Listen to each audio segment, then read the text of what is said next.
Wabu Order Podcast. We talk to build our culture up, we get into all that. We speak well to eat well, we giving them all facts. So like, share, subscribe if you know that you pro-black. Let's grow. We are back. Welcome to new Wabu Order Podcast. I go by the name of Wabu, and it's definitely been a long time. This guest right here, man, I've been trying to have him on for a couple of years. He been ripping and running from me, man, but finally got him here. He's a legend, and I don't really throw that word around too loosely, man, but he's a legend when it comes to real hip hop. Some of y'all call it boom bap. Like I said before, I hate that term boom bap. MACK, what's going on, good brother? What's good, man? Yeah. Appreciate you having me on the pod, and hey, welcome to the new lab. Oh yeah, definitely. You've can I say pioneered a lot of rappers in this area? You know, sometimes I get hesitant to wear that, but yes. like, and I say that because it's I mean, some things I'm honored to be responsible for, and some things I'm like, but yeah, you know. Yeah, because you came up in the era where it wasn't cool to rap, like now when everybody. Niggas' mothers got albums out. Yeah, I mean, you could have like your own T-shirt back then, and they're like, "What's that?" You know, like. Yeah. But even though now you go out and sell your new shirt nobody's seen for $50, but back then you couldn't get $5. Yeah. So you think it's better now though, or was it better back then? Because now you got a boatload of competition.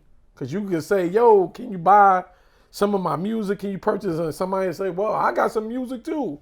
I love the accessibility of things now, but I miss the exclusivity of back then.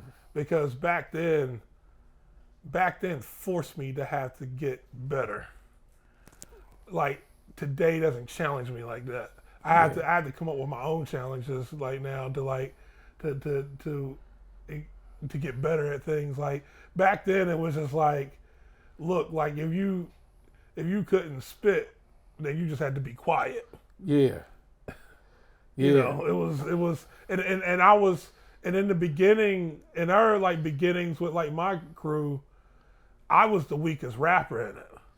Like by far too. Like it wasn't even close. Like now I got with some cultural monsters and I had to force myself to step up. But like I remember being back in '97 in the Dumas. I don't know if you ever the Dumas over on Henry Street. I heard about it. Yeah, it was, you know, a lot of shows would get put on there back in the day, and if anybody remembers like the group The Pack, they would put on stuff there, and I remember seeing like their flyer up on the wall in Record Exchange back then, and I was like, man, I'm gonna call this pager number on here and see if I can, you know, get involved with this, and so they let us get like a few minutes off. And like they had already been doing their thing for several years at that point. And so, and honestly, not all of them really was taking us serious. And so they was kind of looking at us kind of like, these young guys, we let them get a couple songs off. But then they called themselves having a battle. And I remember they singled me out because they knew I was the weakest. And so I'm in this battle and I ended up doing better than what they thought I would, because it's funny, I ended up in the finals against Maurice St. Clair. Rest in peace. Rest in peace, Maurice. I remember he was the first one from that group to show me love, because he knew that he was like, okay, we just looked at you as a weak link. You got a lot of heart, and then when I was rapping back in my first year rapping, things with me was just more, people could tell I had heart. You know, I wasn't scared of the moment. Yeah. It took me all the way up till about like. When I got to like 99, late 99, early 2000, was when I was like, all right, I got some lines. And I wasn't always but I knew that, but it was because the people that was around me, like my homie D Up, he was the one that I started writing with, like in the beginnings, or at least like the first group and that I had, and like he's to this day just like a lyrical monster, but like he's not interested in having any parts of the business. He never was, and so that's why like you never really, you don't have no tapes out. He just did. He is culture, all culture. Yeah. And so, but lyrically, he's like monstrous. Like, actually, he was on the record that I did with Wordsworth. He was the last verse on there. But he being around him and some other cats, like I had to step up, and it took some time. But you know, I felt like I was able to meet that challenge. And not just rapping, you producer, engineer, graphic arts. You do all that type stuff. I mean, I got forced into a corner though, because like I couldn't find people to do these things for me, and like I was fortunate enough to have an aunt like Jane Powell that like every time I would learn something, she would help me graduate to the next thing.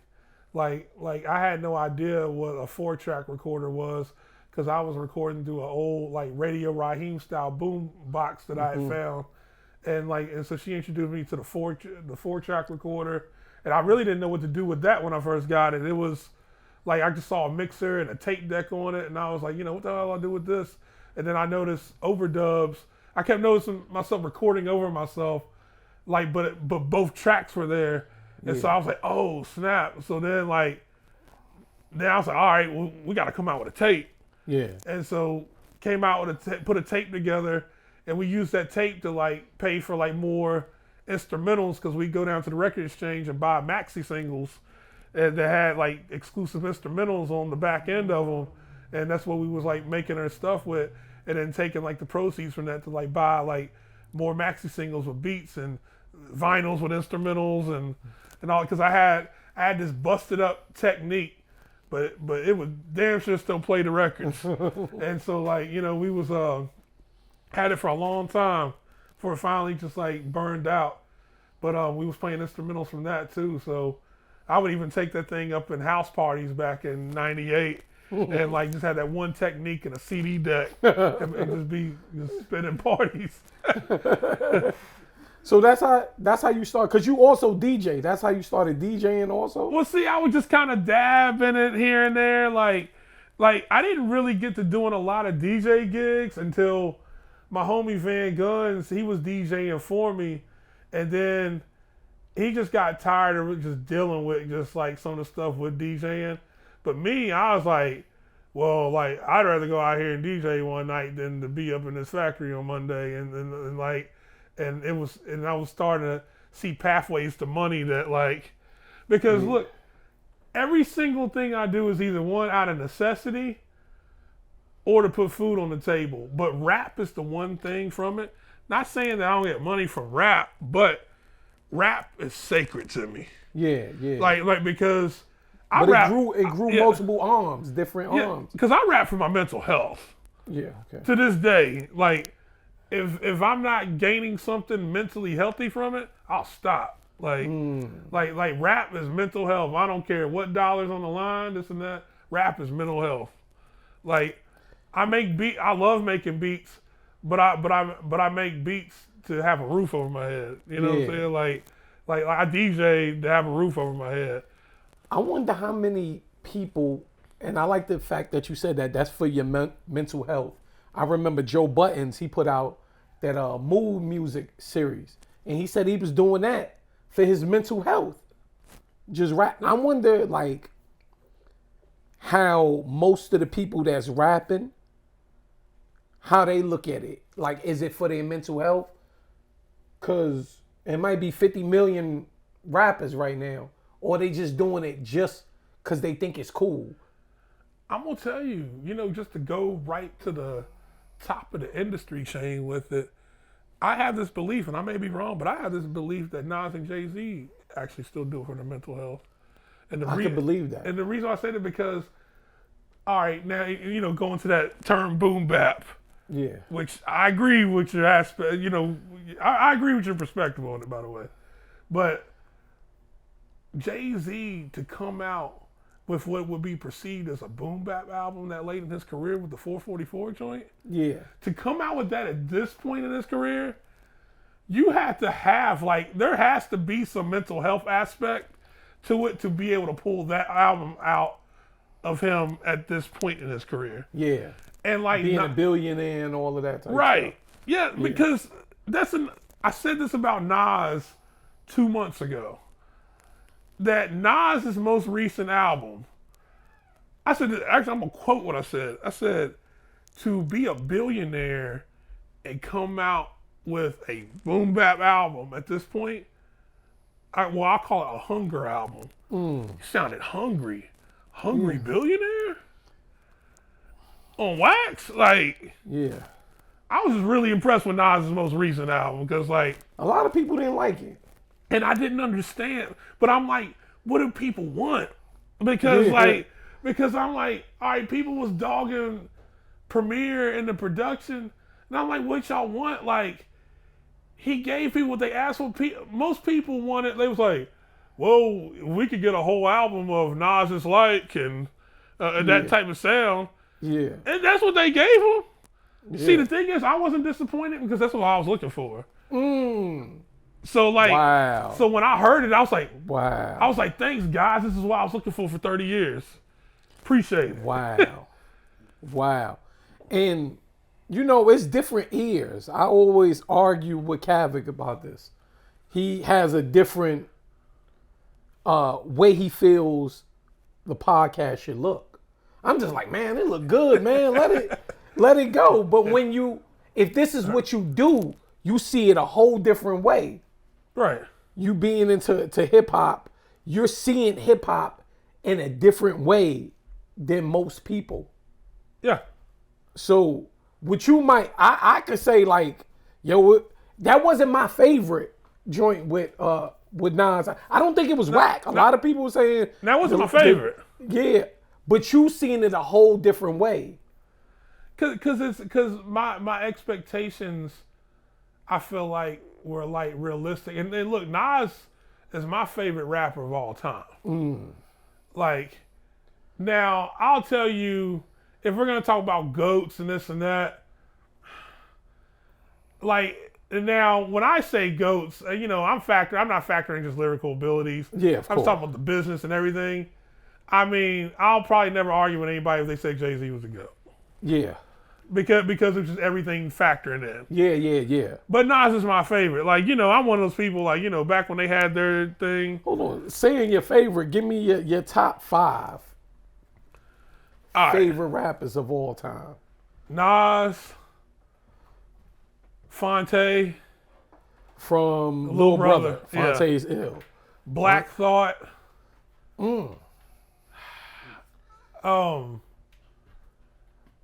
Man, I really love Talib Kweli. Yeah. And Talib Kweli is too positive for me. But I like him. But he's like just too. I helped the old lady across the street. Like that was just too positive. Man,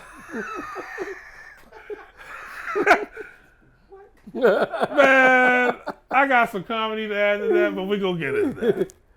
Okay, you got Talib, but it sounded good though. It sounded good. And like, 5. Got Black Thought on there, Fonte. 5, man. Nas number 1, right? Yeah. Nas number 1. Yeah. I mean, because look, this is what happens with me. Because some people I will put in automatically, like, I felt like it came out with too much. Like, I actually would put Jay-Z at 5 for me, but like Tupac, it came out with too much. So you're saying he dropped too much material? Yeah, too much. Wow. Like, because the thing is, it's like, it's almost at times where you could feel like there was some type of label demand or a quota to meet.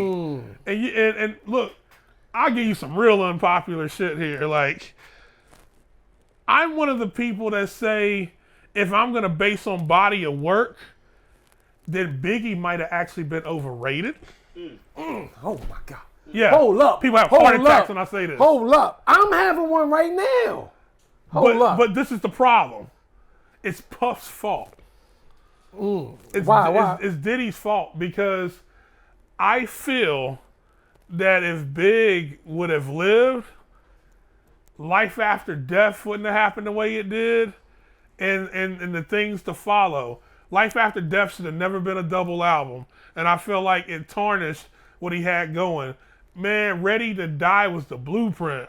Like, I can see honestly, that. he could have died after Ready to Die, and I'd take back everything I said. Like, So you saying like Life After Death kind of tarnished? it watered him down a little bit, and it always bothered me because I love Big. But Life After Death, I feel like watered him down. It didn't need to be a double album. Too much got put out.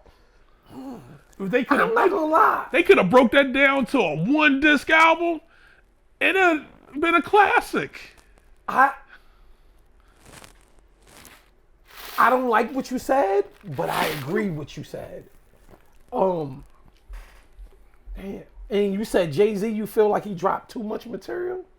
Yeah, cause like cats got to doing double albums and this and that. Like, go take the Blueprint too. They had no business being a double album. No business at all. None. Oh man. Look how strong Blueprint 3 was compared to Blueprint 2. Oh man. And when I just noticed, top 5, you ain't have Rakim on there? But see, now considering me, KRS-One, L Cool J? now look, in respect to those guys, the first MC I ever got into actually was Big Daddy Kane. Yeah. And my first favorite rapper actually was KRS-One.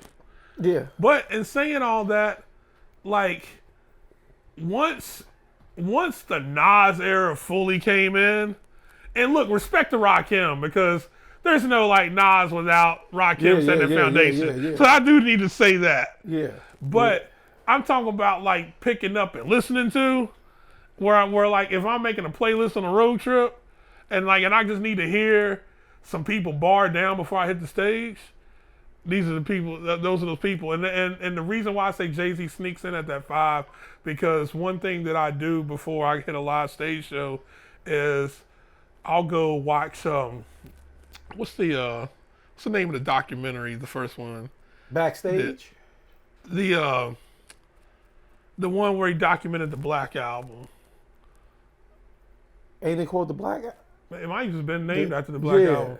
But I know what you're talking about. But I watch that a lot of times before I go on. If I'm going up to do a performance that's beyond 30 minutes, I actually will sit and watch that doc because it's a mindset that doc puts me in, and I like the way that show was arranged so much, the live show aspect of that documentary, so when I watch it, I even like the way that he brought in and out the features, like it was just like well choreographed, the whole performance, and I was like, all right, this is how like a rap show like should be, because the thing is, as rappers, like we're not all a bunch of dancers like Diddy and doing a bunch of like crazy shit. Like we got our words.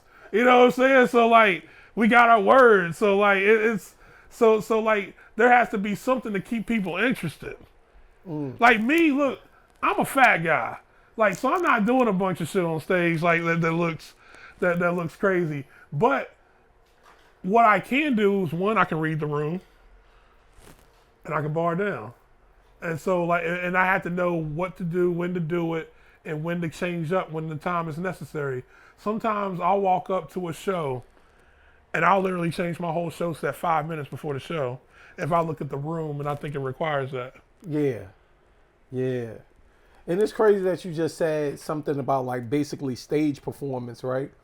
A friend of mine's called me last night and he said, I'm not a fan of Kanye, but what he's doing out there right now on the stage, he never seen nothing like that. He said he think that's like the most. I haven't seen it yet. I've seen like little clips. He was like, it's like the most amazing thing he's ever seen for somebody to be on the stage. Because I think Busta Rhymes got like the dopest stage show ever. I mean, but he said this Kanye joint is going crazy. Because nobody's gonna outspit Busta Rhymes on stage. That's the thing with him. Like, that's why, like, you know, when people talk about people getting in verses and all this and that. Actually, hold up. I see. We gotta go back to that top 5 because I did leave Jada. Jada's in your top 5? Jada's a monster. Yeah. I mean, I'm gonna tell you Jada though. don't got no whack verse. No, Ever. none. He don't got no whack verses. And the thing is, I don't think he got enough credit on that last solo album he came out with. See, I think it might have got too commercial for some people's taste.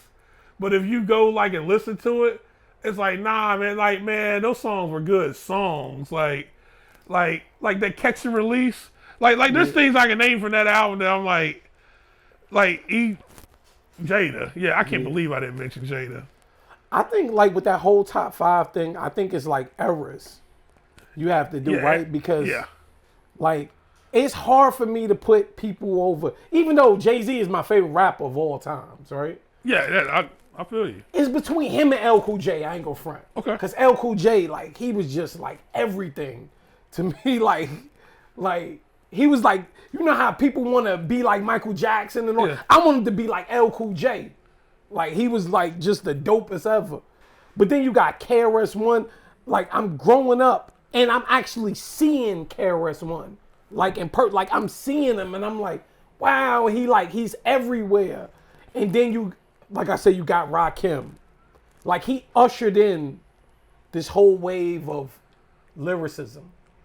Because kind of before that, people was rapping like, really Kumo D ushered that in, right? People was rapping like bomb digga bomb a bomb. Right. Like, and then Kumo D, when he battled Busy B back in the days, he came in lyrical.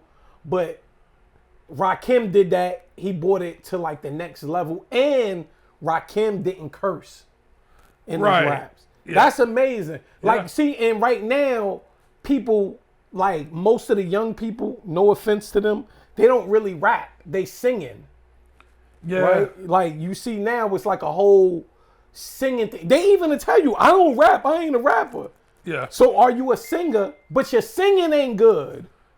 Right. You know what I mean? They all say the same, I done got it out the mud, me and my mama.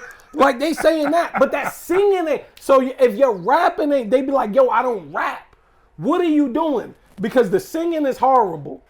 The singing is next level horrible. It's not good singing. And the rapping is not rapping, so what are you doing? So I'm gonna tell you, you know, speaking of Jay-Z again. See, Jay-Z, Michael Jackson, the rap game, I just feel like he could have did it with half the music. He Michael Jackson, the rap game though, but I look at Nas like Prince. Like more talented, but just haven't got.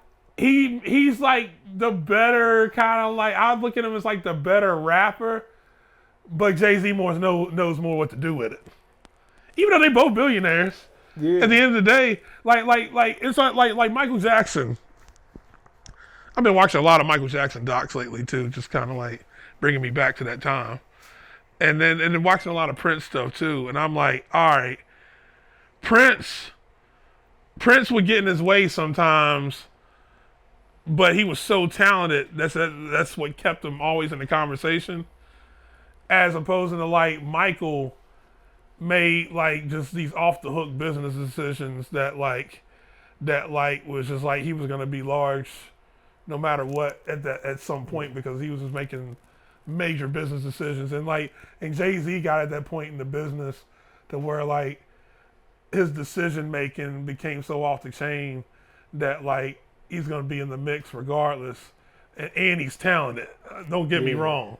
He's immensely talented, but he is an ultimate like business decision maker. And like, you know.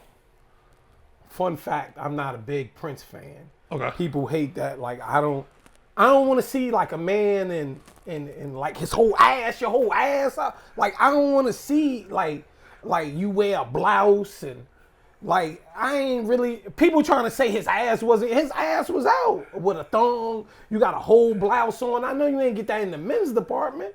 I ain't really, see, Mike was a whole different level. I was a big Michael Jackson fan, but Prince, and to me, he got a lot of whack songs. Okay, All right. I'm not going to disagree with you there because I can kind of compare Prince and Tupac. Hardest working people in the business. Yeah. But the quality of the music and the volume doesn't always add up in match. Because, like, I'll tell you, I give Tupac props all day for being a hardest working rapper ever, probably.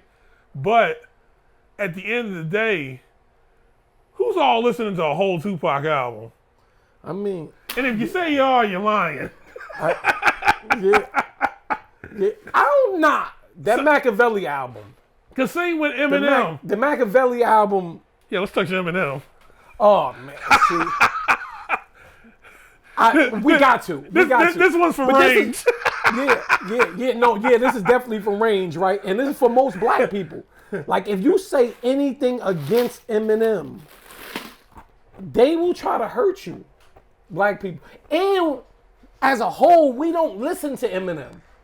I'm gonna tell you this about him. You gonna hate some of this, but yeah. All right, I think M has mastered the pen. I actually think M has one of the strongest pens of all time.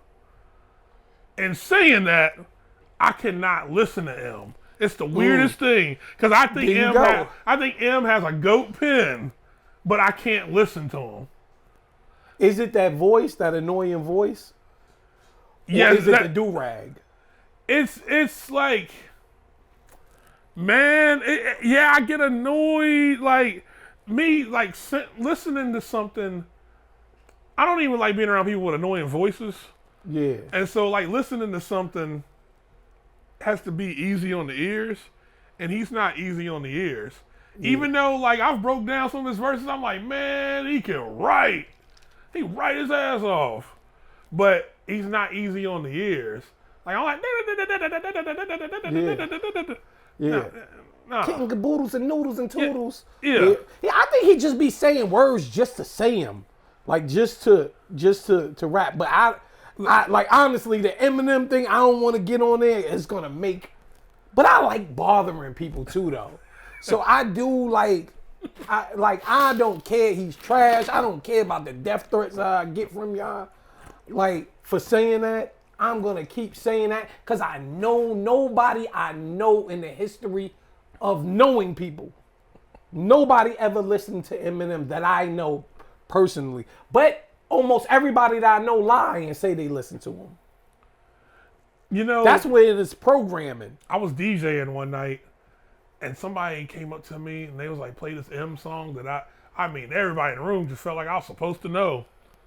And I was like, "I don't know that song." And then I never heard M in the club or nowhere. I never heard maybe like I've never been to corned beef and all that type of shit. You'll get M in there, like the, yeah. I never. I think the song's called "Without Me," I believe.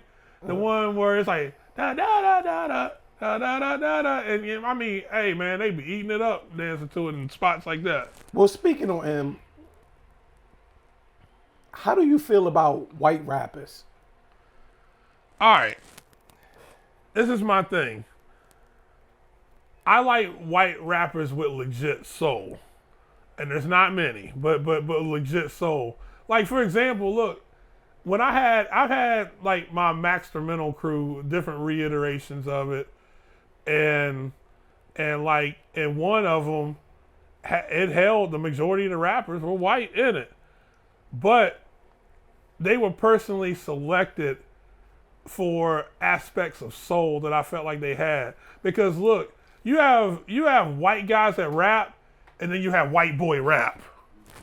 Like for example, like my homie AOK, like you might not even know he's a white dude until you meet him. And it's not that he's going out the way trying to like impersonate black folks and our culture. He's just a smooth guy. But then you have other guys, and I ain't gonna throw nobody under the bus, but other guys that I know that are just white boy rap. That like when you hear them, it's like the nasally whole like, and it's like, look, going back to easy on the ears, it ain't even a racial thing. nigga, if you ain't easy on the ears, you ain't easy on the ears. Mm-hmm. You know what I'm saying? It's just what it is. And produce something, or find your way. And look, some people like that shit. Like so, cause look, I grew up in a good old boy community. So like, you know, people when they got tired of playing their Dr. Dre CDs with the leaf on it, they had Eminem. And so and Eminem is the capital of white boy rap. You know what I'm saying? I tell you what like white people love in hip hop. They love Salt and Pepper's Shoot. That here I go. Like you play that shit hits their soul. Like they love Salt and Pepper Shoot. Like I did not expect to hear that. Nah, for real. Like they love that shit. But since you've been out here doing your thing, as far as how many projects you got out there? I'm gonna tell you, I stopped counting after 38. You got 38? At least 38 projects out? Yeah. And you can find 3/4 of them on my Bandcamp page, so it's pomac.bandcamp.com. Then I have probably about 20 releases out on like the major DSPs like Spotify, iTunes, and all that. Wow. But I stopped counting after 38. Like it was because look, going back mental health, like rapping is mental health for me. So like if I feel I need to get something off my chest, then like I just go in and then it might get released 2 Fridays from then or whatever, you know, like I just go in. Like I hadn't released nothing in a couple of months because I hadn't had much to say, and I'm kind of like letting my stories complete themselves, and then I write my endings, and so I had to be at that point mentally to where it's like, all right, now it's time to write down that story because I'm right here at the ending and I'm gonna write my ending, like, and that's how I approach music. So that's why like when I like work on a project. Like somebody looked at me, I was crazy the other day because I told them, they was like, how long does it take you to do an album? I've been working on mine for a couple of years. And I'm like, about 4 or 5 days. And it's because like I sit down at one time, it's a mood. Yeah. And I sit down at one time, like when I did Mountain God 4, I did Mountain God 4 in 4 days. But it was a mood that I was like just locked in on. And I seen this like locally take you to different places. Like you like the only rapper around here that I know of that actually pays your bills from music, and you've been on tours, you do a bunch of tours, and you worked with people like Ninth Wonder, Big Pooh from Little Brother, and Bad Seed. Like what set you apart for you to do that? Like who you think you are? I'm gonna tell you, and I give like most of that credit to my brother Van Guns. My brother Van Guns, like we had a group together, MACK Jones, back in the day. Yeah. Because like I've always been kind of like the one. He usually will be the planner, and I'll be the one to carry out the plan. And saying that, like in the different aspects of that, like. He could spot out and be like, hey, this is who you should be working with, or this is who we should connect with right there, and then I sit around and think of the pathways to make it happen. And like, but he's always really, really good at making those type of calls. That's actually what makes him a really good producer now, because he got away from the mic because he saw his pathway as a producer. Because he always would hear how things should be. Yeah. And it makes sense when you hear like the records he produces, because like the stuff that me and him do together like sonically makes sense. Like when you hear it, like, and he's just he got an ear, and like, but he also got an eye for things too. And you worked with Rhapsody. Yeah, we did a tour back in 2011. Which I think she's like probably one of the dopest female rappers. Oh yeah. There. Like, period. Her and Eternia. Now, and 3D Nati. You know who that is? Check her out. Okay. 3D Nati, she's amazing. She's amazing. But with in Ninth Wonder, he's part of the Justice League. Is that still around? Now, it's like it never went like defunct. It exists, but everybody's going different directions. Now, my tour partner, Cesar Comanche, him and Ninth Wonder, they were both co-founders of the Justice League. And so I still hear like Justice League things because I tour with one of the original Justice League members every year. So like I just talked to him on the phone earlier today, actually. They need to do a reunion. Because I told him y'all need a link actually. Oh yeah. Definitely. Because I told him next time I come down to Raleigh, I told him I was gonna bring you with me. Okay. Yeah. We need to make that happen. And so they but the cool thing is like me and Cesar, we're working on our sophomore album. We had our first one, Promise Not to Sting, which had 3 joints from Ninth on it, 3 joints from Crisis. Wow. DJ Flash hit us with 3 joints. Like y'all in there. Yeah, so we already got new joints we're working on from Ninth. I feel that from what you just said, that's like resurrecting Raucous Records. Like y'all resurrecting it with that like word. Yeah, and it was cool that like Little Brother made their run again, because right around the time when me and Pooh did originally, see what you heard recently was a remix of a record me and him did back in 2019, and it was like actually right around the time when the wheels was getting to going on Little Brother again.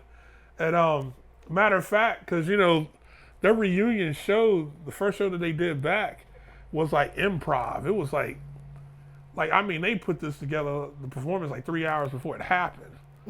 Like they got a call from a promoter because I think it was Royce the 5'9" was supposed to be there and he backed out, and so they needed because they had this festival that people were expecting a heavy hitter to end it, and so Guy made the call to all 3 of them and they came together to do it. Now, of course, when they went on to do a new album, Ninth ended up falling out with Ninth again.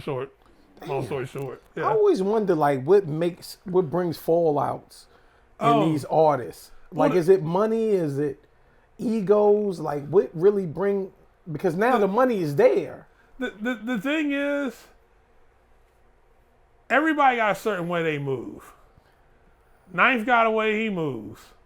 Me and Ninth and butted heads before. Like, believe me. Like, I mean, we and I, me and Ninth aren't friends.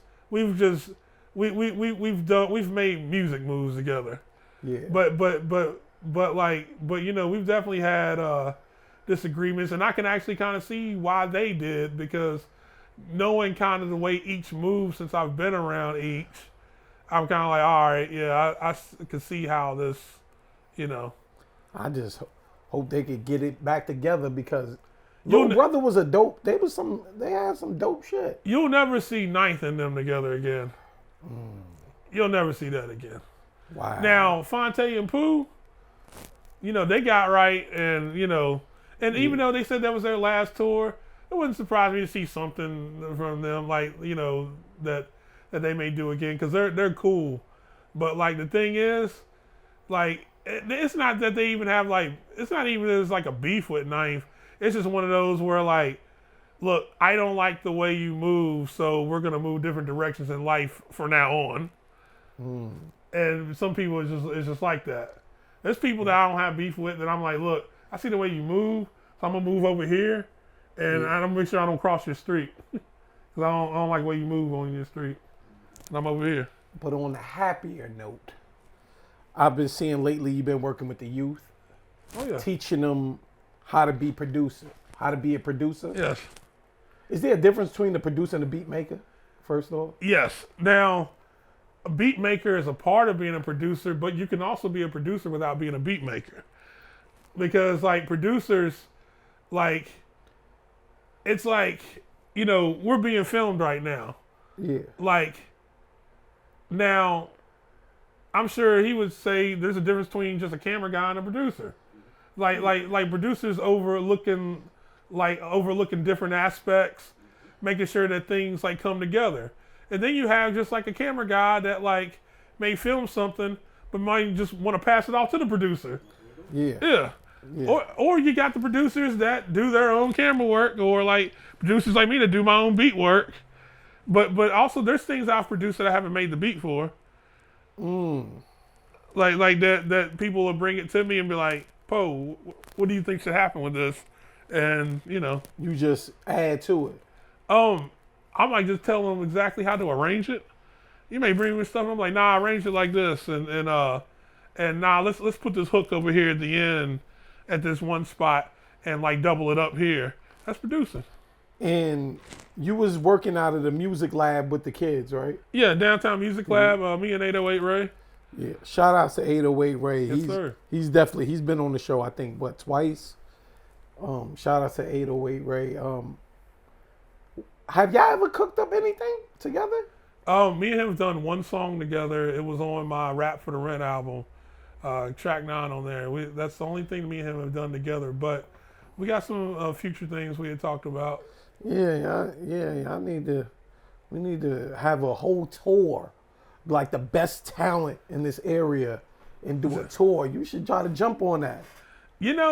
I would love to. Like, the thing is this.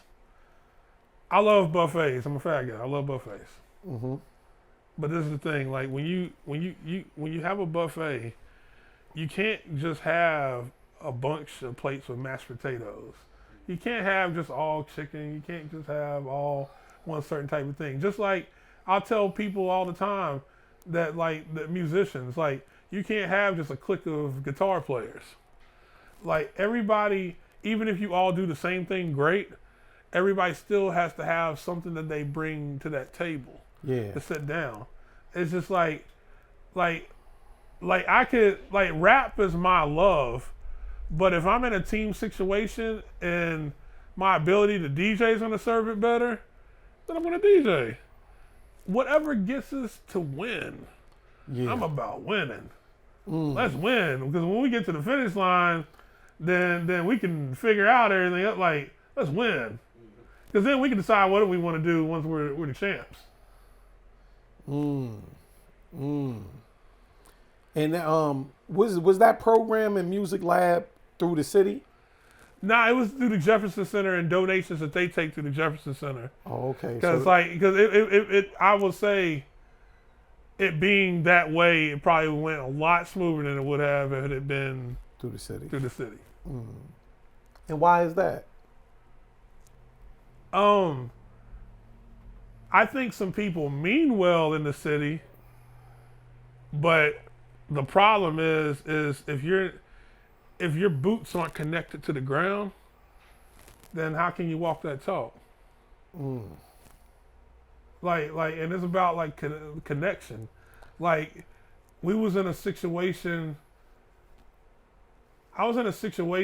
where I was working amongst other artists, and like, people talking about like going through the projects, knocking on random doors and getting people to come out and paint shit.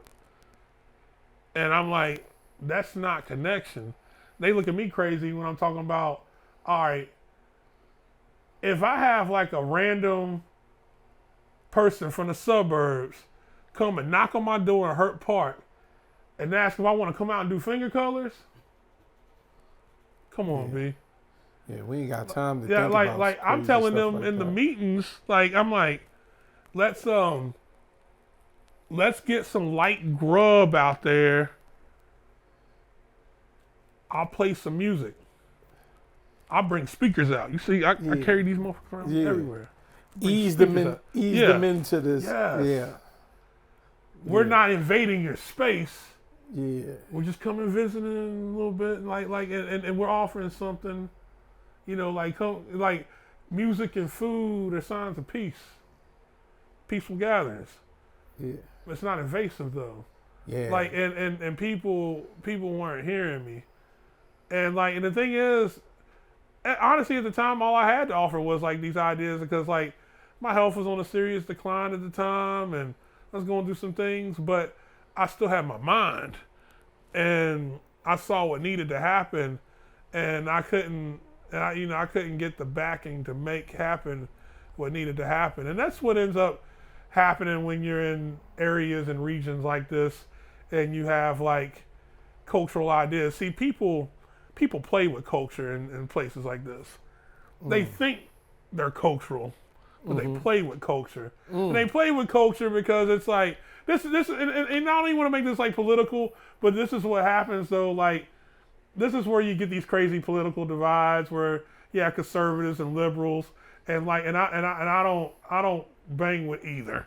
Yeah. I'm gonna tell you off rip, I don't bang with either, because one, conservatives for the obvious reasons, they just ain't hip hop. Like I don't even know how people can even say they're conservative and even in the hip hop culture. They don't go together. So they're automatically X'd. But then let's get to the liberal side of it though. Liberals do a lot of pretending. Pretending to get black votes and stuff like that. And it's crazy because I watch the pretending in my face a lot, and people saying like, well, this is what we're gonna do for the city and for the culture. And it's like, nah, like, you doing something for appearance. And like, and I'm not here for appearance. As I told you earlier, I rap for my mental health. So like, if you play on that time with me, you playing with my mind. And I don't play that. These people out here playing, man. Like just was that one meme that was going around a few years ago when Biden was running for office, where they showed dude that voted liberal and throwing him out the back of the van, black dude. Yeah. Yeah. Oh yeah. When Biden said that you're not black if you don't vote for him. Yeah. I got a video on my EP that I came out with back then called Warranting, and it's called The Other Side. I encourage anybody to go to my YouTube channel at MACK to watch The Other Side. Because The Other Side, I throw them all under the bus. Yeah, you might have to put that joint back out there, man. Like I got the image that comes up in the beginning with like the Republican and the Democrat both in the KKK hoodies. Oh, yeah. Well, POMAC, what's next for you though? What's next for you? Man, So you just dropped a new album. Yeah. But what's next? Me and Cesar Comanche are going on tour again this year. We didn't get to properly tour Promise Not to Sting back in 21, and we're finally getting to do that. And so we're gonna be touring. We hitting Oklahoma City, Lincoln, Nebraska, Portland, Maine, Manchester, New Hampshire. We'll be hitting Florida again. Working on ATL, Charlotte. We're gonna be getting it out here, man. And that's really the next move. And I'm always working on some new music behind the scenes. Me and him working on the album, and I mean, hell, when we came out with Promise Not to Sting, I simultaneously dropped Tamarack Lane too, and I was in and out the hospital. Like, I mean, that's the thing. Like, look, and I didn't get to say this earlier. Rap for the Rent, because Rap for the Rent. If anybody, because I've made a lot of references to like health and different things. And I'll tell people, anybody that wants to know more about me, just listen to my music, because I tell it all, especially Rap for the Rent. Like, I literally recorded my intro to Rap for the Rent and headed to the hospital afterwards and was gone for weeks. Wow. So, because I almost died recording it, and I almost died in the hospital. So, so when I listen back to it now, I'm like, whoa, that was a time, because I remember recording the outro, and I could barely breathe recording it. And I got it out. And one of the last lines I said on it was, thought I was a mountain god, found out I'm a mere mortal. And the album ends. Wow. And then you ran to the hospital. And then I was out. Oh. Out for weeks. Get to the hospital, oxygen sat level 66. Wow.